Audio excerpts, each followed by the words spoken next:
Manipur HOUJIK OIRIBA security ki PHIVAM asigi matangda TATHOK-TASHIN TOUNABA Chief Minister Nongthombam Biren New Delhi da Kouraba Yai HAINA National Report Indian Express na report TOURAKLI hiram asigi matangda Indian Express na piba report amana hai chaliba chayol asigi ahan basaruk natraga mathang chayol gi angan basarukta Chief Minister Nongthombam Biren New Delhi da kauduna Manipur gi HOUJIK OIRIBA security ki PHIVAM gi matangda wari sanaraba yai hiram asigi matangda Union Government gi senior official amana phongdurakpada wari sanagadawriba si Manipur da thokliba irang asigi political gi oiba waroishinda yumpham oiraba yai masiga iroinana maitai amasung kuki furup anigi marakta dialogue chathaduna stakeholder khudingmakna yanagadaba amasung tungkoina chatkadaba waroishin ama puraknaba hotnagani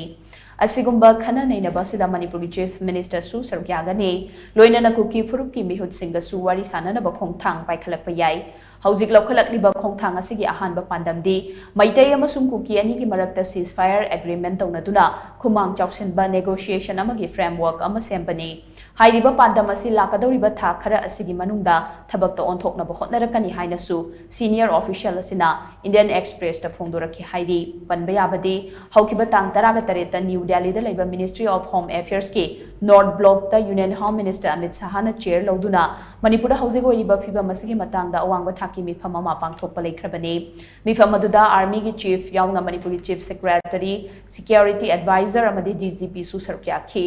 Center na Manipur gi matangda laukhalaklibba khongthang sing asi Rashtriya Swayam Sevak Sangh RSS ki Chief Mohan Bhagwatna Manipur gi irang ase athubada warishin puraknabagi matangda thabak paikhanaba Union Government a appeal tawkraba matungdani haina Indian Express ki pauche asina makhatari